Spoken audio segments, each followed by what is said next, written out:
I think we're ready to call our meeting back to order.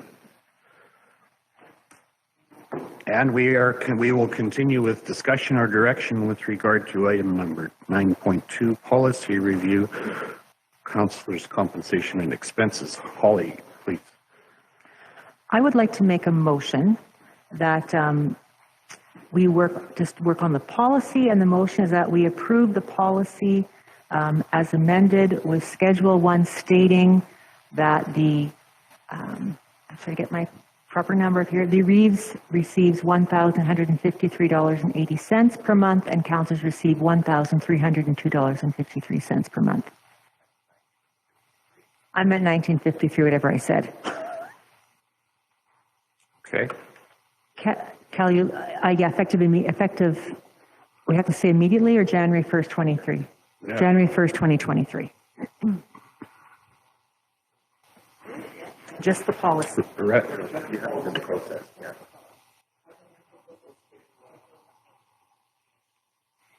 Okay, any further discussion, Neil?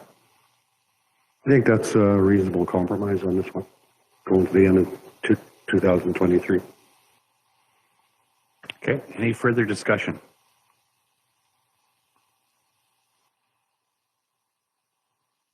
Ready for the question? Ellen, do you have anything to add? Did you hear the motion?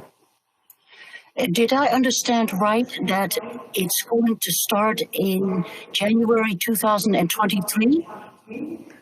That's correct, yes. Retroactive to the first of this year of 2023. Any further discussion? I'll call a question. All in favor of the motion, please indicate.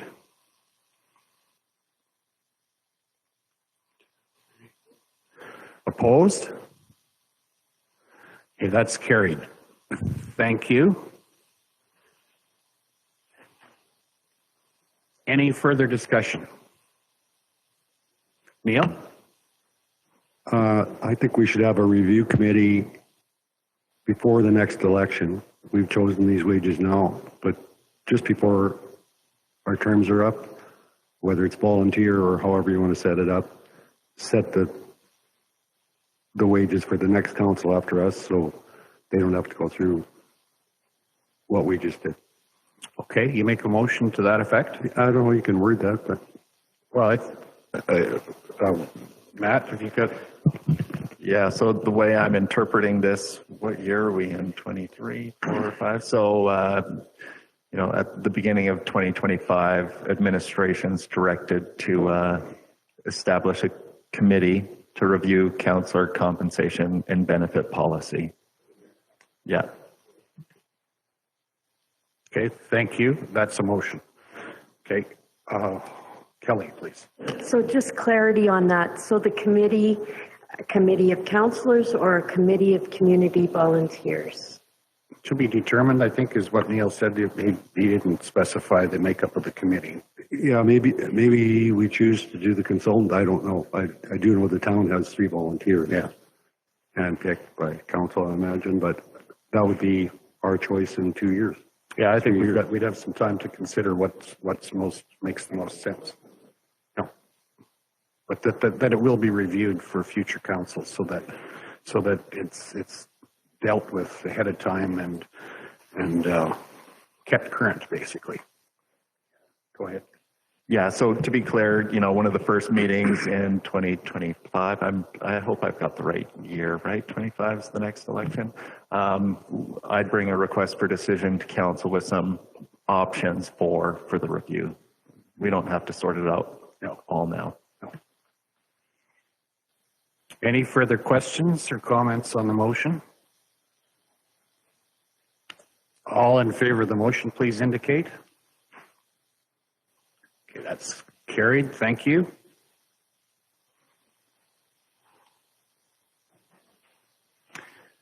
Moving on to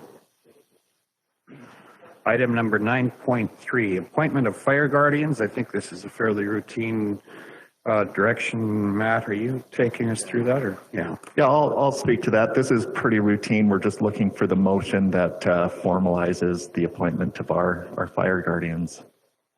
And there's a whole list there. I'm not going to read it out for you, but if we can get that motion. Okay, Lynette, please, I'm sorry. I'll make the motion. Okay. Thank you. Any further questions or comments? Neil? What exactly is a fire guardian?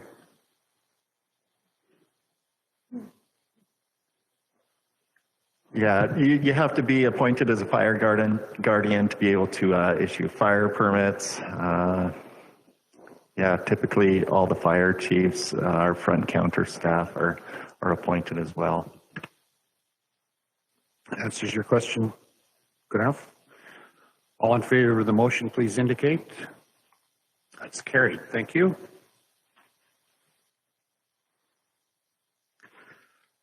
Item 9.4, Rural Municipalities RMA Spring Convention of 2023.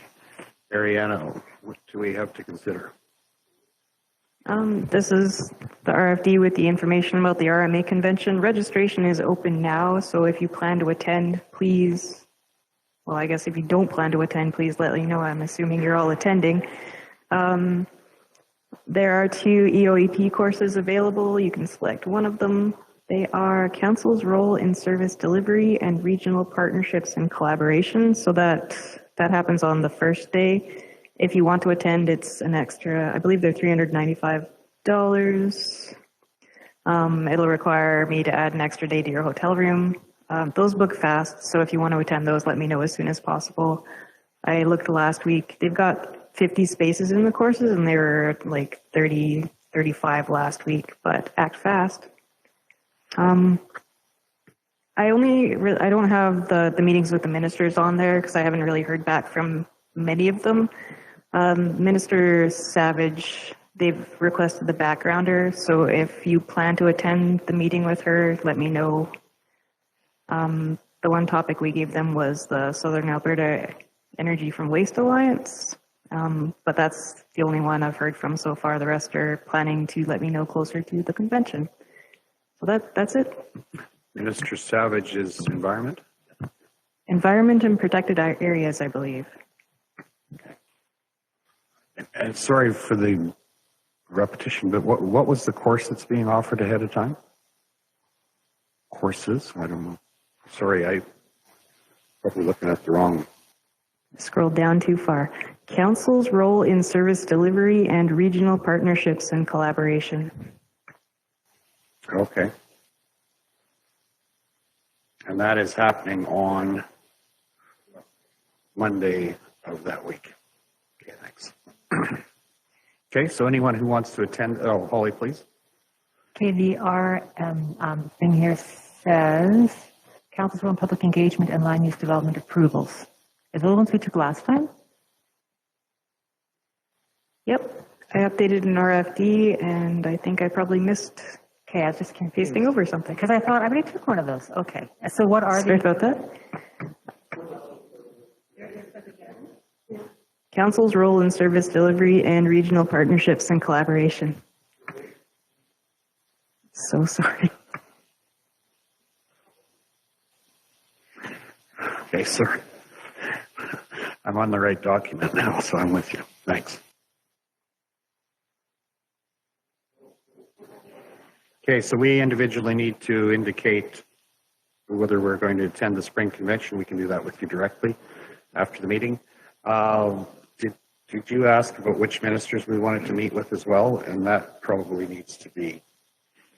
No, we've started that. There was a whole list from last time, so okay. I've sent out the initial communications. Most of them have replied and said they'll get back to me closer to the convention. Minister Savage, they want the background information sheet, so they also like to know who's planning on attending. Okay, good. Good. Thank you. So that completes it, Neil. Are we aligned to ask for half an hour with the Premier as our MLA while we're at RMA? I don't know. Or is it worth it? I think it's worth it if we could, if they'll just tell us to hit the road. I guess that's the way it is, but she is our MLA. Yeah, Matt? Yeah, you know, and speaking to peers and what their strategy is when they meet with ministers. One suggestion was that you take your MLA with you to meetings with the minister. So I'd suggest maybe an opportunity is once we've got confirmation back from the ministers that we can meet with, we choose the one we want to take our MLA with us to. I think that'd be pretty cool. Walk in with the boss. I will reconsider that maybe, but I mean, one of the things that we could do is alternatively have a meeting in the region here, or invite the Premier to come to, on our MLA to come to council chambers and meet with us here too, which may be more effective. I think it would be more effective simply because there are 69 councils from across the province all coming to one place. I mean, I'm open to either, but I think it might be more effective to try to meet here at some point. Kelly, please. I just wanted to add to that I know Danielle Smith has committed one Saturday a month to be here in town. So I think it would be easier to get her while she's here on a Saturday than it would be in Edmonton. Just personally, I think it would be easier. And that we can go right through the local office to make that happen. I think that would be a reasonable suggestion, actually, that, and I'm sure that we would get that to happen, or I'm sure that would happen on her schedule at some point if we're available on a Saturday or whatever, or Friday, whatever. Yeah. Okay. Anything else under this item? We're good to go. We will move to item number 9.5, functions of council, and we have the trip to 40 Mile County headquarters last week that Amanda went on. Motion to, go ahead, Kelly. Motion to approve that as a function of council. All in favor, please indicate. That's carried. Thank you. Any other functions of council? Seeing none, we'll move on to item number 10, Municipal Services Business, and we'll go to our Director of Municipal Services report, Mr. Mark Harburn. Welcome. Well, thank you. Appreciate it. Good to be in front of council again. Reports included in your agenda package. So some of the highlights, you'll see that our officers were rather busy throughout January. 75 warnings, 59 tickets, over 18 investigations. So keeping in mind what the Alberta Traffic Safety Calendar focuses were, and that's where a lot of this stems from. Fleet Services, Commercial Vehicle Inspection Program. There's a lot of work coming at them before we transition into our spring and summer programs, if we can so generously speak that spring and summer are coming. We've got some of that weather right now. Really, grader operators and truck drivers have been busy with winter road conditions. We're now starting to get a few phone calls about washboard on our gravel roads, not ice. Surprisingly, just got to remind council that roads are still frozen. It's that top little bit that's thawed, and we can't cut deep enough to open those things up. So our operators are doing their best to deal with those situations as they arise. We've got some gravel hauled in our stockpile program. We haven't got much hauled in our stockpile program. So we will see how that all pans out leading into our spring and summer programs, but we will be sure that we make everything hit as expected. Maintenance operators, they're actually out right now dealing with a few frozen culverts where some water is flooding over top of road surfaces and whatnot, but nothing too significant, and there's only a couple of those instances out there. And really keeping up with sign maintenance. Vegetation management program, it has been affected significantly due to the winter weather, so I think they've completed like maybe 4 days of brush control efforts so far since the beginning of November. That hasn't been the typical for the last decade. So it's just one of those things that we can't plan everything around everything that we can't control. So they've been dealing with the winter weather and as time permits. 6 motor grader operators, well, the dates keep getting updated, but we've been promised again that we're not getting them in January here. We're not getting them in February, but absolutely we should have them by the end of April. Some of them are landing off the boat right now because they were shipped out of Brazil. So it's a matter of getting them to the manufacturer reseller and then them getting through with all of our attachments, the snow wing attachments, things like that, and then getting them delivered to us. So yeah, CNWP Phase 2, Contract 1, that construction is ongoing. CNWP Phase 2, Contract 2, open house is scheduled February 13th, so next week, with the second open house March 1st. Remaining on that Contract 2 is the focus. A third open house will take place March 15th, focusing on Contract 2 and 3. And then April, the fourth one being for contracts 3 and 4. So MP Engineering and our manager of Planning Development and Engineering Services have resolved that there will be 4 contracts. How those connections are all set up and broken out have been determined, and those open houses and stuff for contract signing with easement signing with landowners and stuff will be taking place there. So everybody's getting engaged. Steveville gravel crush tender remains in draft form. Remind council we have an agreement with a landowner in proximity to that pit. We must crush in a specific period of time in the spring summer. So we want to make sure that we hit that timeline.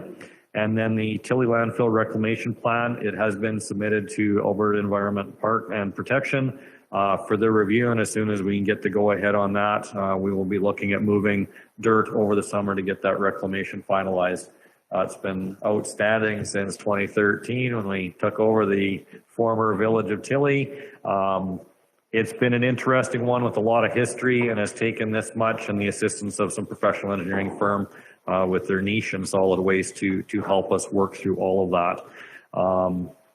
Other than that, you know, records, retention, disposition, things like that. Destruction, we had a pretty successful corporate effort in January. Matt, you had some statistics, 7,900 pounds of paper. That's a lot of paper that we were able to get rid of based on our records, retention, and destruction such. And we continue with process and procedure review of things. So yeah, that's where we've been busy, and we're slowly ramping up for the spring and our summer programs and making sure that we're well ahead of all of that with stuff. So as for the permits for municipal load report, you can see that our year ended 16% above that of what 2021 was. And I do have the January statistics, not in time for this report, however, but I will keep you updated with all of that. And that's just a matter, again, of showing what kind of activity is going on out there with over-dimensional and heavy loads moving through our county. So if there's any questions, I'll do my best to respond. Thanks, Mark. Are there any questions? Dina, please. I'm just curious, how many grader operators do we have right now, working right now? Today? No, just kidding. We're running with 8 operators. We have one short-term contract in here dealing with covering for a leave of absence, and we have the Volker-Steven contract in another district, and other than that, it's all in-house. But 8. Okay, thank you. Any other questions? Seeing none, thank you for your report. And we need a motion to accept the municipal report. Dan, all in favor, please indicate. That is carried. Thank you. Thank you. We will move to post-agenda items, which I think there are none. Information items are listed there. Are there any questions or comments on any of those? Holly, please. I was just actually hoping to get a report of the foremost tour they looked at with the equipment and the rooms. I was curious about that. Right, that was discussed earlier. Amanda, you can start. Matt has some thoughts, right? Go ahead. Well, the building was brand new. They just opened in November. Their TV screens were quite impressive. Well, let me correct that. They were not TV screens. Their screens were really impressive because you could actually read right off the screens, and the pixelation was incredible. They were 135 inches. They were quite expensive for that amount, and there was one in front and one behind council. We looked at their microphones and speaker system. You didn't even need to put your hand up anymore. Once you made the motion that you wanted to speak, it put you in the queue. This would change color, so it went, whoever was first in the queue, it put you into speaking. But it would really keep Ariane busy because she'd have her own computer and section, and she would, get us all on track. It would be quite good. The microphones are measuring intent, is that right? But it was a good tour. Nice Good. facility. Yeah. Matt, do you have anything to add to that? Yeah, you guys aren't getting those screens. Not this time around. I mean, those two screens are about just a little bit less than what we had budgeted for the entire refresh here. So we're going to get a little bigger TV screen there. I did the math on those big screens, and it works out to about $273 an hour per. So over $500 to have those things. I don't think it's a good use for us right now. Each screen costs about $60,000, and the ones that we got quoted, a little bit bigger than this is $3,000 or $4,000 if I remember right. So I'd really like to convince you to spend $120, but I think there's other priorities we can probably direct that money towards. I think our timeline is before the middle of the year to have this space refreshed, new TVs, new hardware, and the software, which also provides for the live streaming and hopefully easier administration of that side of things. Did I miss anything, Ariana? And a great little cafe on Main Street foremost, and a lot of windmills down there. Yeah, and a sick cat, yeah. Good. Any questions? Dan? So does that help you decide what we're getting? We didn't have any equipment in mind prior to this, or have we changed our mind on what we were thinking? No, so IT put out the request for proposal. They'd received about 7, and this vendor is one of the top ones that they wanted to check out. So I had a nice show and tell by the vendor and CAO, their planner, and their IT fellow gave us a pretty cool demonstration. The production value for our council meetings will likely improve because the microphones are connected to the cameras, 4 cameras, and depending where you're at in the queue, the camera points at you, kind of a thing. So it sounds like there will be a learning curve, so expect to be frustrated, but we'll get through it. It was pretty cool tech, yeah. Good. Thank you for the report. Kelly, please. Question? Question. Bazzano RCMP, do we need to reach out to them? We haven't heard from them. I think Ariana reaches out to these folks requesting, if you want to show up, you can show up. Otherwise, we're happy to put your report on council agenda. So Ariana might be able to speak to specifics there. I just don't know what's happening over there. I can do a follow-up again. I just sent one email to all of them asking for their reports with the deadline. They were the only one that didn't respond, so I can follow up on that and see what's going on. Okay, thank you. Okay, any other questions with regard to information items? Seeing none, a motion that we go in camera would be in order. Lynette, all in favor that we go in camera? That's carried. Thank you.